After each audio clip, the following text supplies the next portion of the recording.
It's a triple-double for Bella Earl. Goes matched up with a speedy guard. Great screen, spin move, layup, he missed it. Williamson fights for the board. His putback is good.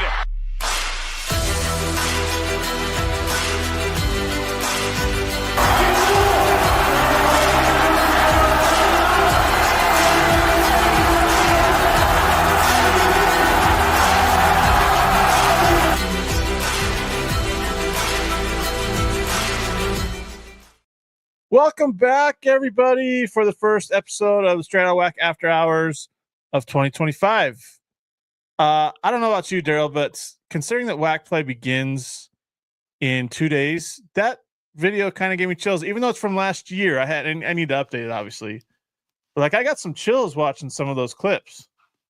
Oh yeah, particularly that CBU Seattle one in the event center. Hopefully the Lancers will get their chance at getting off to a good start there at home on Saturday. You had to figure they were going to start with Seattle, especially with the two that came down to the wire last year. Yeah, so I mean that, like I said, that might be the best game of the night, right? Because last year it was Kobe Williamson's putback and 3-point play there that beat the Lancers in Riverside, and then up in Seattle at the Red Hawk Center, it was Alex Schumacher's last second shot that some replays show there may be some questions that it wasn't off his hand when the light was on. So, but yeah, those two teams give us some entertaining basketball games, man. And they get to start off right out the gate. I'll be at Abilene Christian at Utah Valley on Saturday afternoon, 2 p.m. Mountain tip-off there. Like I said in my Power Rankings article and some tweets, Abilene Christian beat Utah Valley in their first ever WAC game back in 2021. Well, yeah, it's December 30th, 2021 at the UCCU Center. And the last two times that they've come to the UCCU Center, they've gotten beat down. I think they were both 29, 27 point blowouts for the Wolverines. So, yeah, it'll be very interesting to see what happens there in the UCCU Center, especially considering Utah Valley shoots the ball really well on their home floor. They've hit double-digit three-pointers in all of their home games this year, considering that they haven't hit more than 6 on the road away from the UCCU Center. So that should be fun. But we're excited to be back, everybody. We got, Dancing Aggie, NMSU, couple comments here. Sup, Kyle? Go UVU. Aggie fans had kind of a rough day. Some are happy about it, some aren't. Mario Mocha, as we all know, was fired from New Mexico State, the athletic director there. So very interesting. I was trying to pay attention to their basketball game tonight because their men were playing Sam Houston, Jason Hooten's old stomping grounds, and they were up last time I checked. I don't know what the score is now because my phone is taking forever to load. But Daryl, how was your Christmas? Happy New Year. Was it a good little break for you? Yeah. Nice to have a little bit of a break from the end of fall high school season to start of winter high school season, and coming back to the show and ready to start the 25 road to WAC Vegas. Yeah, it's on like Donkey Kong, and it begins Saturday. 4 men's games, 4 women's games. Obviously, it's like last year where the women are playing opposite of the men. So, the men who are playing at home this weekend, their women are playing on the road.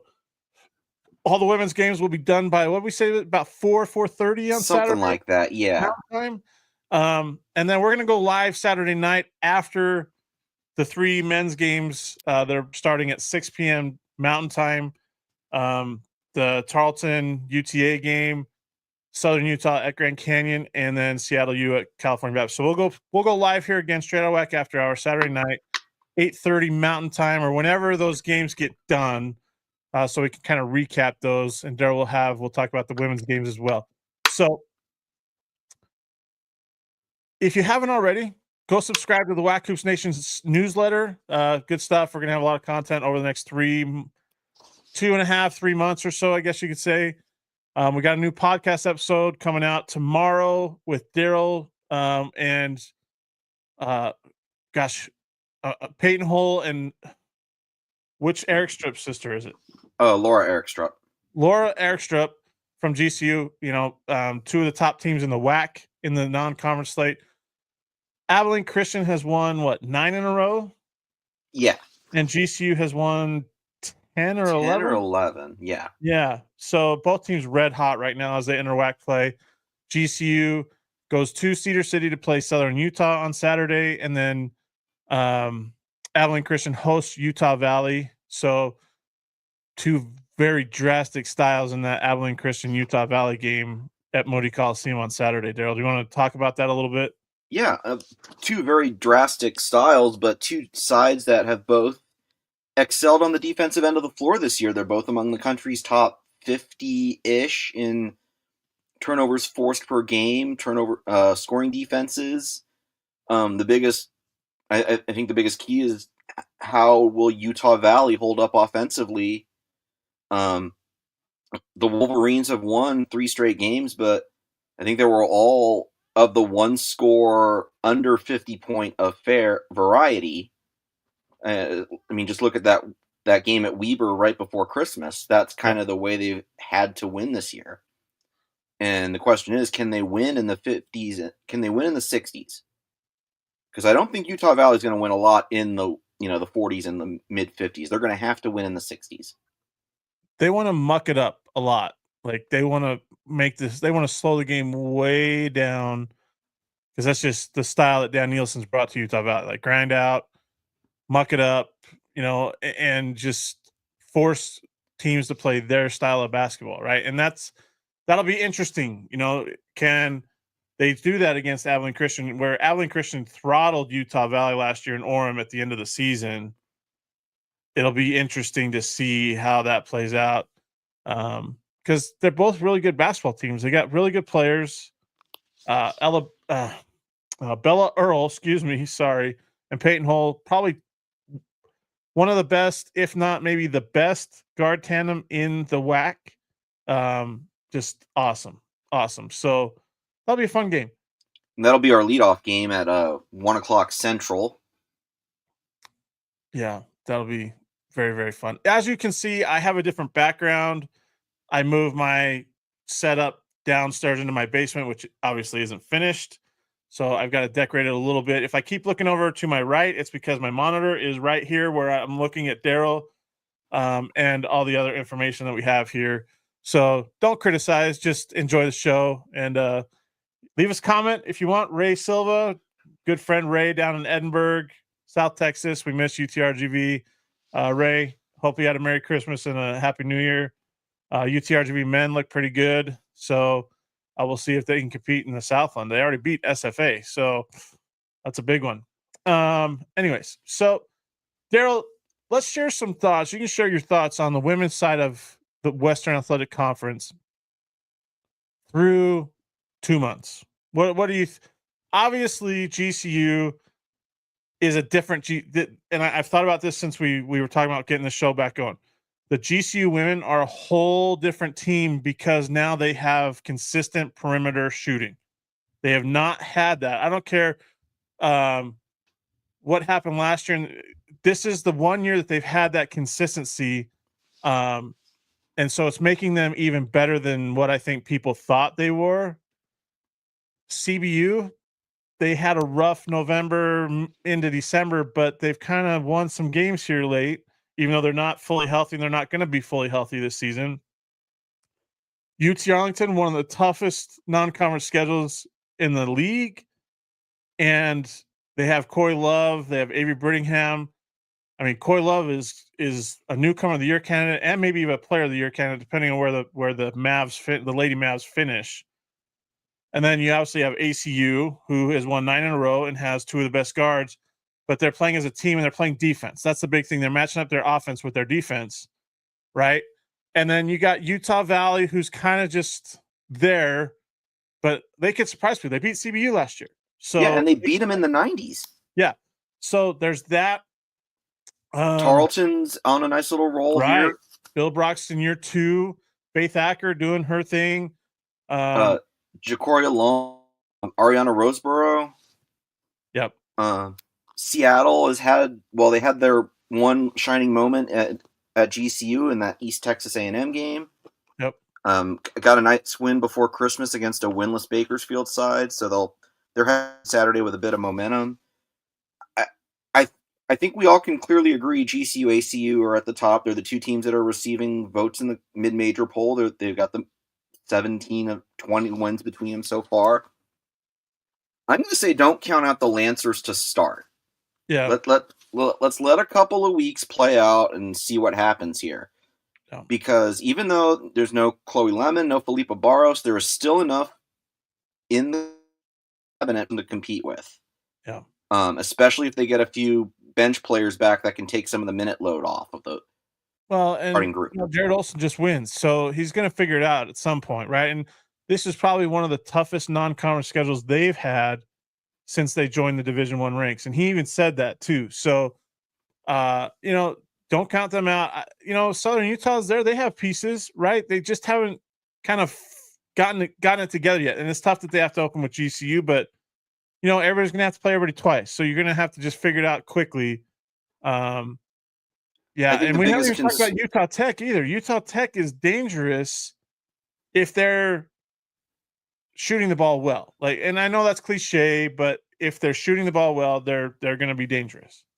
Yeah, and Chardonnay Hartley, Bree Crittenden, Emily Isaacson, they're holding it down without the Warrens for the most part. And could they play spoiler to somebody? Absolutely. Do I see them finishing fourth like they did last year? I don't know that I see that. Yeah, probably not. They're going to have to do a lot of things really well to match that fourth place finish. But they can spoil somebody's regular season title, chance at a bye. And then let's just look at this first day of games. You've got UT Arlington and Tarleton as the second game up. That's a contrast in styles between a UT Arlington team that is scoring the ball pretty well as of late and a Tarleton team that likes to play in the 60s, but give them, they've shown the ability against Division I opponents to score in the 70s. Yeah. And Ariana Roseborough is a big catalyst to that. Faith Ackers had a pretty good year, kind of matching what she did as a freshman statistically. And then you look at the other two games on the slate, that Southern Utah GCU game. I just want to see the Thunderbirds put it together for 40 minutes. Yeah, it's Spencer said on their last broadcast against, who did they play right before a break? It was Cal Poly, if I remember right. Yeah. They put it together for the last 5 to 10 minutes of that fourth quarter, enough to make a charge and make it a 2-score game. But where was the offense for the first 2.5 to 3 quarters of that game?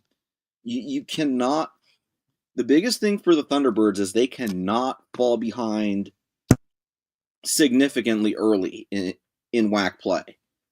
I just don't know if they're equipped to be able to make a 15, 20, 25 point, 28 point comeback like SFA did to them in Cedar City last year. Yeah, it'll be interesting. I think right now GCU, because of the balance that they have, obviously they're the best team in the league, right? And ACU, if their defense stays and continues to play consistently along with its offense, I think those are your top two right now. But I mean, I like you said, I'm not shrugging off California Baptist, because really, in the grand scheme of things, what matters, especially in women's basketball in a one-bid league, is getting ready for WAC play. And that's what they've done by winning 3 or 4 of their last 5 to get ready for league play to start. And so I'm not counting out the Lancers, but I just think right now ACU and GCU are kind of above everybody else at the moment, right? And that's the beauty of WAC play. We get to go head-to-head to decide champions, and that's what it's all about, right? Yeah, absolutely. And, I mean, I think the other question for WAC play is, can UT Arlington get over this psychological block that they have against GCU and put together a competitive game? Yeah. I mean, the Lady Mavs scoring margin in their 4 encounters against the Lopes is something on the order of -60. Oof. Rough. Speaking of UT Arlington getting over GCU, that's the same thing on the men's side. Like, how can they get over that hump? Ray has a great question here. He asked during preseason, but what team has the most to prove on the men's side? I'm going to argue it's the CBU men. That was the first team that came to my mind too, Daryl, was California Baptist, because when you have a player like Dominic Daniels Jr., who is leading the WAC in scoring right now, about just under 23 points a game. Kendall Coleman has been playing lights out.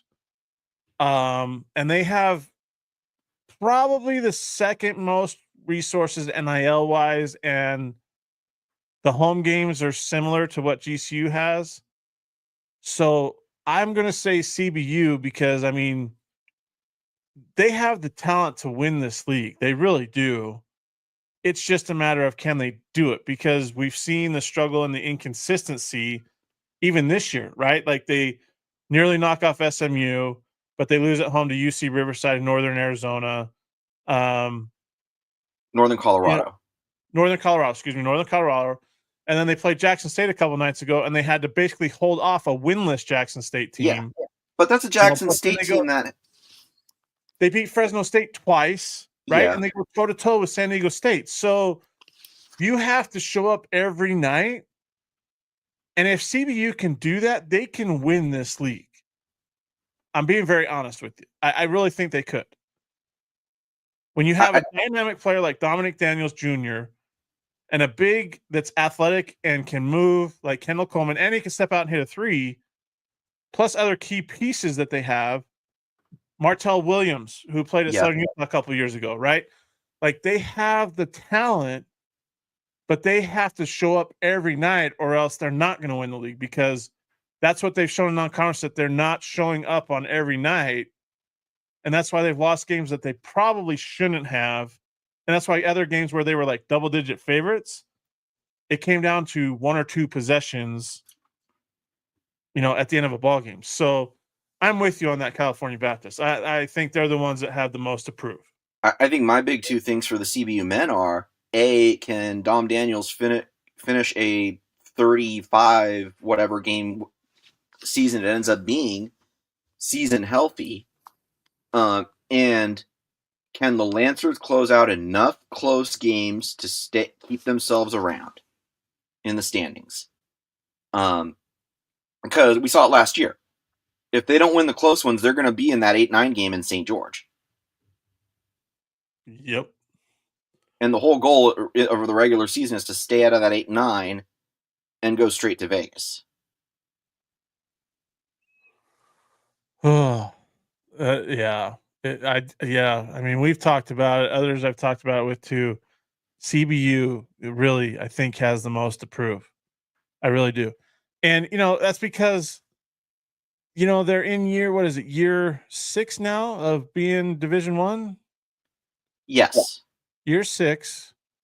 And they've won some big games and they've done some things, but it's been a roller coaster of up and down. There's not been that consistent, like, just straight line that they've gone through and just won games that they're supposed to. And they're going to be favored on Saturday. They really, I believe that. So I think that they just got to show up prepared and ready to go, instead of just showing up and thinking, oh, we got this game won, which I'm sure they don't do that. It's just as a fan, you want them to blow people out that are supposed to blow out. But man, I think they have a lot to prove, Ray. So that's your answer from both Daryl and I, is that's California Baptist men. Oh, well, we've gone go ahead, Daryl. I actually have the projected finals on the men's side for Saturday from WarrenNolan.com. It looks like that's going to be a projected 3-point game for the Lancers. Interesting. Let's see what KenPom has. GCU's an 18-point favorite according to Warren Nolan. Tarleton and UTA is a 1-point game in favor of Tarleton according to Warren Nolan. And Utah Valley by 8. Yeah, Utah Valley by 8 on KenPom. GCU by 13 on Ken Palm. UT Arlington by 5 over Tarleton on Ken Palm. Utah Tech has the day off. And then California Baptist versus Seattle has CBU winning by 2 at home. Am I missing another game? I'm not. That's it, right? No, because Utah Tech is idle. Yeah. So Ken Palm, Warren Nolan all have it a 2-point win, but they're still going to be favored. So we'll say that they're going to be favored. Yeah, I think there's an expectation that CBU has to do more this year than they have in past years, because this is the most talented team I think Rick Croy has had in his time at CBU. Yeah. Maybe the deepest team he's had too. Oh yeah, no argument in that regard. And locally, I think that's kind of what a lot of folks are thinking too, is if the Lancers are going to make an impact on the men's side, it's going to be this year. Yeah. Let's have another question here. Logan asked a question. Do you think GCU men or women basketball are more likely to win the WAC tournament? 3 days in Vegas, 5 days in Vegas. That's a good one, Logan. That's a loaded question there, buddy. Let's just say Warren Nolan has the GCU women going undefeated through the regular season and winning by 4 games. Well, I think that's what Ken Palm has GCU running through the WAC on the men's side. So, but 5 days in Vegas. The WAC tournament, though. 5 days in Vegas. Do I think, assuming GCU wins the regular season, they would get that road where it goes what, play, right? No, it's the 1 and 2 seeds have to play on a. Is it Wednesday? Let's look at it here. They have to play on March 12th. So is March 12th a Wednesday? I think that's Wednesday. Let's take a look at the calendar here. Yeah, so they have to play Wednesday. Then they would have Thursday off, the number 1 and number 2 seeds. And then they play Friday, Saturday. The 4 through 5, 3 through 6 would have to play Thursday, Friday, Saturday. Rest day. Yeah, very interesting. I would say the one. I don't know enough. It's January 2nd, and I'm going to call it right now. I think GCU men and women are both going to the NCAA tournament this year. End of story. That's my take. I think that's. I'm going to agree with you on the women. Men's side, I with the struggles of Tyon Grant Foster, I want to see a little bit play out of WAC play. I think they're deep enough to overcome. They're too talented. They can win on talent alone. Let's just put it that way. GCU men can win on talent alone. And Tyon Grant Foster's going to figure it out. And people are hoping that it's not when the WAC, that it's not when in Las Vegas. They're hoping maybe it's sooner and maybe he has a fall off. But once he figures it out, the season, I'm sorry to say this to the WAC teams, the season's over. They're too talented for them not to win it, right? So I'm going to say that both the men and the women, because the women have so much balance this year, with the 3-point shooting, it's Alyssa DeRozzo Frescas, right? She can shoot. She can light. She's lights out. Oh yeah, perimeter, right? So now they have that balance. And Trinity San Antonio's playing like a leader. She's staying on the floor. She's not fouling as much. Yeah, I think and here's the other kicker for me with the GCU men. Okay, and until this happens, something changes, which it won't, in my prediction. Nobody has beaten GCU men at Orleans Arena except for New Mexico State, and New Mexico State's no longer in the WAC.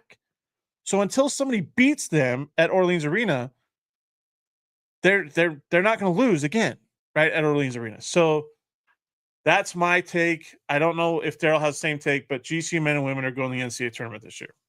I mean, I'll take the women at this point on January 2nd to win the WAC tournament.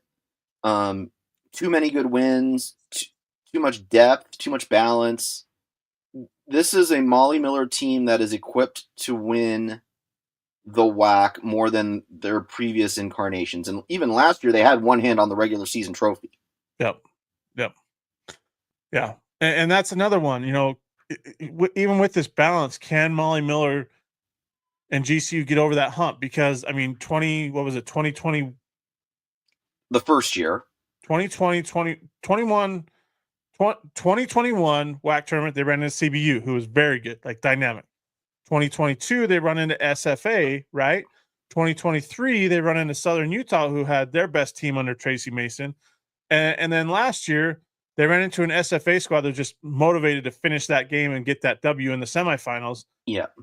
In their final year in the WAC. So, I mean, they didn't know that at the time there was a final year in the WAC, but still, like, yeah. So can they get over that hump? That's a big question. And here's the other thing: it's going to be a home court atmosphere for both the men and the women this year, especially if the women win the regular season title. And we all know what happens on the men's games where that place is all purple, right? So, and they'll be separated by 3 hours on the tip times or something like that. 5 hours on that Saturday, whatever it ends up being. You got to assume some of the fans that will come early for the men's game are going to just jump into the arena for the women's. Yeah. So, Logan, I hope we answered your question on that. We're going to take a 30-second break. We'll come right back and talk, a little bit more about the men's games and wrap this show up. But stay with us. We'll be right back after 30 seconds.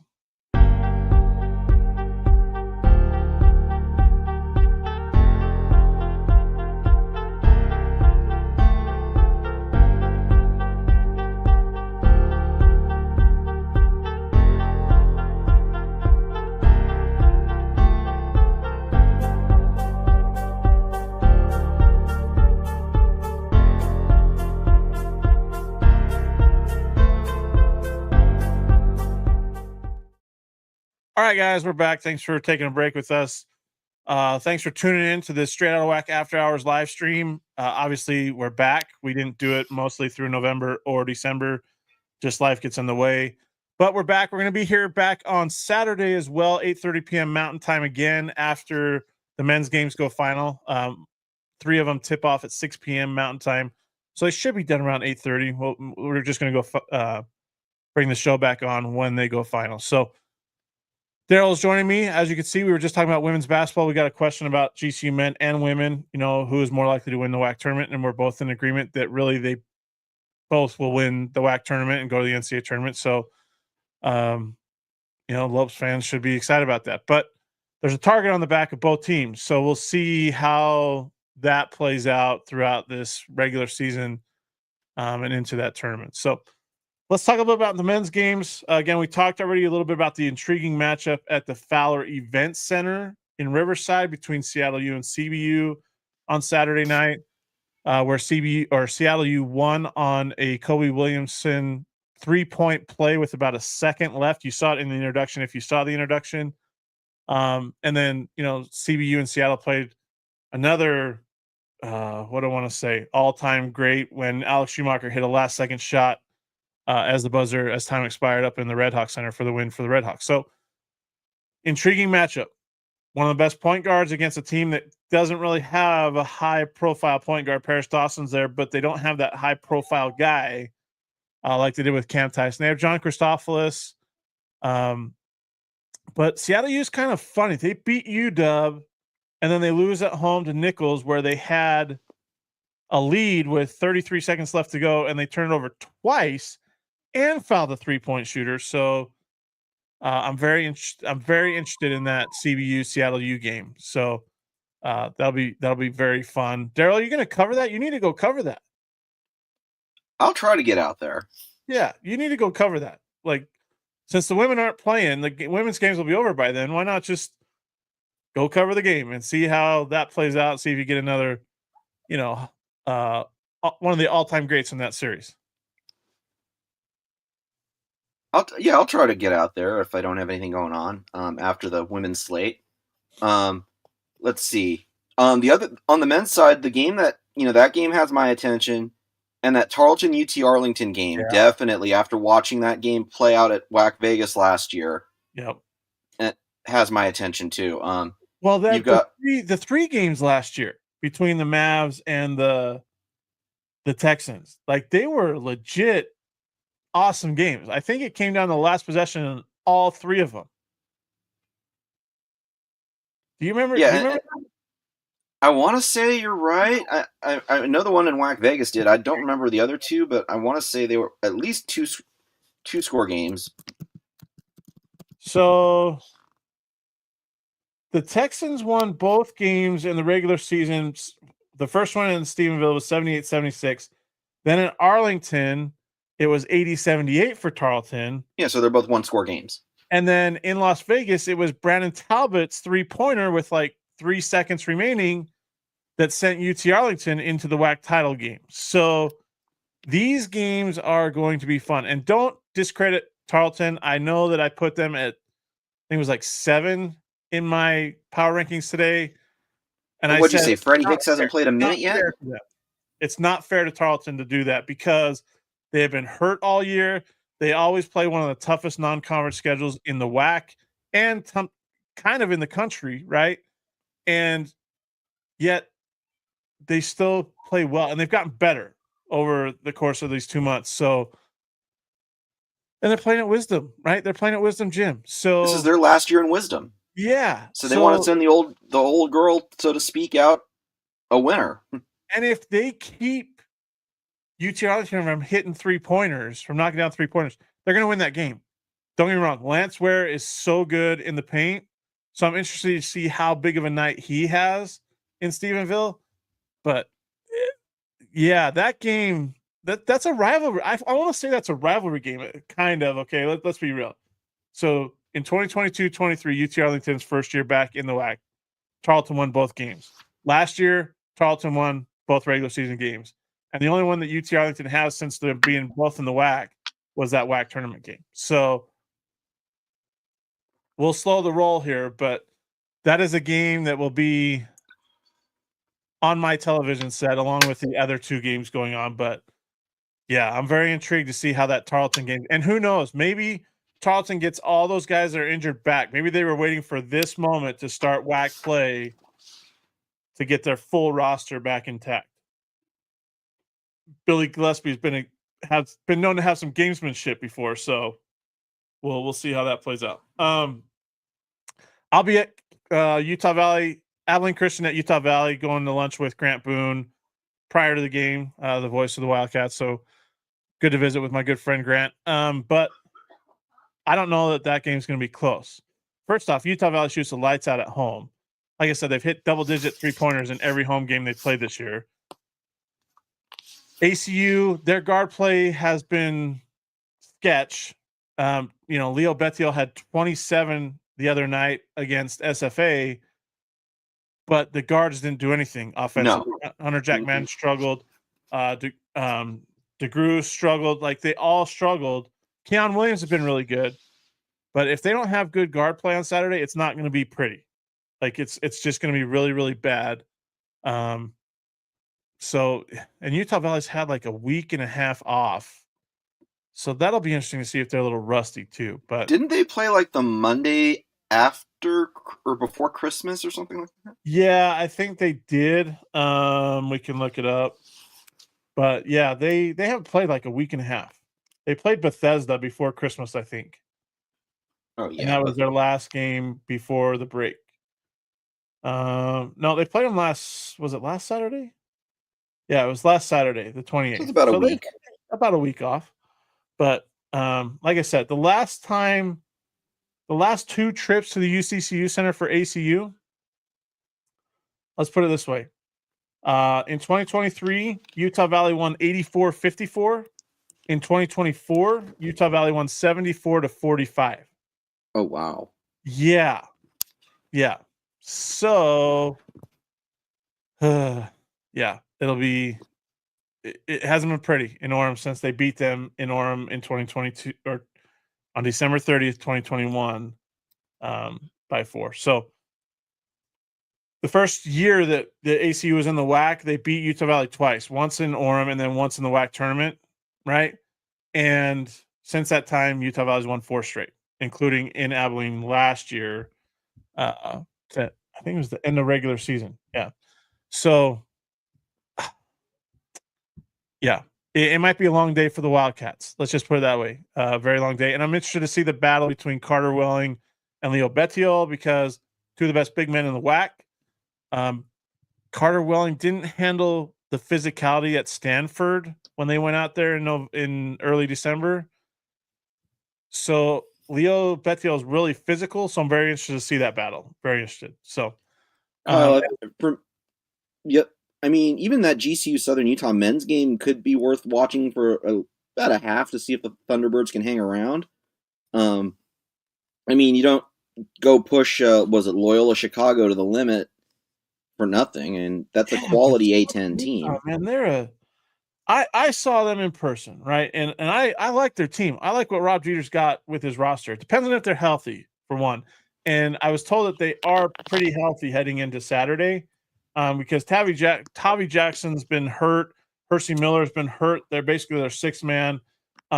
So I'm very interested to see how healthy they are and if they can shoot the ball consistently. Because if they do that, they can stay with GCU.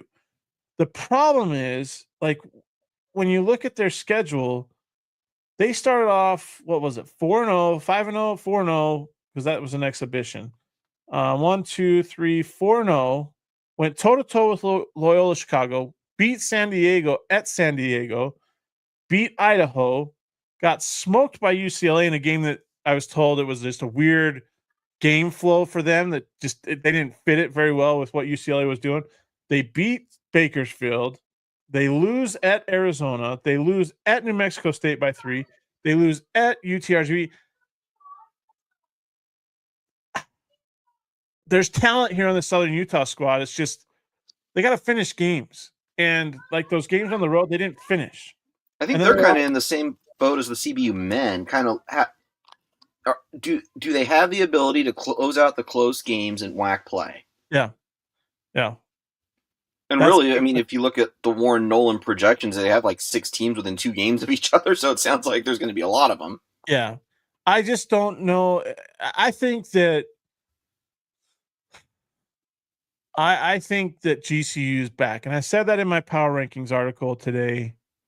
The way that they played against Bryant, and the fact they got 30 plus from Makai Williams off the bench. I mean, that was the best game we've seen GCU play all season, and I just think that. I don't know. I just think that it may be close for about 10 minutes, maybe 15. But I think GCU wins by 12 to 15 points, if not more, on Saturday night. I just think that there's too much talent, too many options on offense to score, especially with the way Luke War is shooting the basketball. And then you got Jacoby Coles, who can knock down jumpers. Colin Moore played better against Bryant. Tyron Grant Foster still Tyron Grant Foster. So he's going to take his shots. He's going to attack the rim. He's going to get the foul line. And you got Duke Brennan there too. So it's just so hard for me to see a game being close. I think Southern Utah, and I hope they keep it competitive, but I just don't see it. On opening night of WAC play.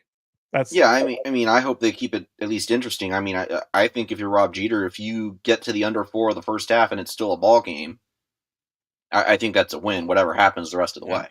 Yeah, but I mean, Rob Jeter's got some players. Like I said, Tavi Jackson, Jameer Simpson, is it Sibley or Simpson? It's Sibley, I believe. Is it? Let me look. I need it. It's Jameer Simpson. Yeah, that's what I thought. And Dom Ford. Like, they can light people up. So if Southern Utah can score consistently, they could hang around. So, and the thing is, if you hang around at GCU, you always give yourself a shot. And we saw that in some of these games this non-conference slate with Cal State Fullerton, with UC Davis. Yep. And some of these others where they hung around and had, and someone pulled it off. So GCU's not invincible, but you have to play one of your best games to beat them, in my opinion. And you just have to hope that Tyron Grant Foster doesn't figure out his shot against you. So, Man, it's so great to be back talking about WAC hoops. I don't even know if this league's going to be around next year. I really hope it is. 7 teams are still slated to be in the league next year when GCU goes to the Mountain West, Seattle U goes back to the WCC. And there's always these reports that come out that Tarleton's on the radar of Conference USA again.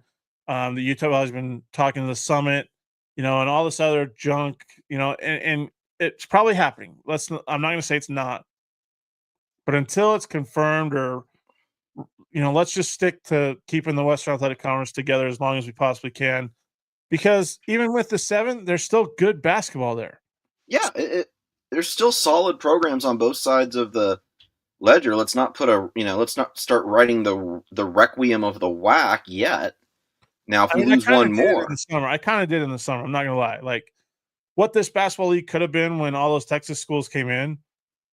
I mean, it could have been the best, maybe the second best mid-major league in America, behind the WCC if Gonzaga stays in the WCC. But, it is even right now right now with the 9, the men are still in the top 15 or 20 in the mid-major conference rankings. It's been a weird non-conference slate, everybody. Like a very strange non-conference slate. The WAC won some games, not as many as they normally do, and they lost some games that they normally don't lose. So it's good that WAC play is here. Tips off on Saturday afternoon, and we get the ball rolling for the next 2 months. And we're going to be here, depending on travel, most Tuesdays or most Thursdays and Saturday nights.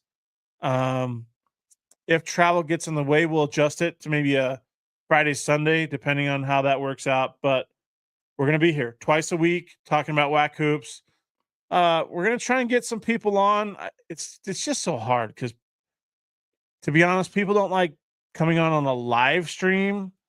They'd rather have it recorded, which live stream recorded is the same thing. It's just a little bit maybe more anxiety being on a live stream because you can't just like cut and edit and do all this if you say something wrong. So, but we're going to be here twice a week, every week for the next, at least 9 weeks? Yep. Is it 9 weeks? 10 weeks. Yeah, because the regular season's March 8th. So, yeah. About 10 9 weeks. Because there's 5 weeks in January. So, Yep. So 10 weeks we'll be here. And then, leading up to WAC Vegas, we'll get going on that. But everybody, if you haven't hit subscribe to the WAC Hoops Nation Substack, go subscribe to it, become a free subscriber. If you feel like giving a gift subscription, we appreciate that too. Make sure you subscribe to the YouTube channel as well.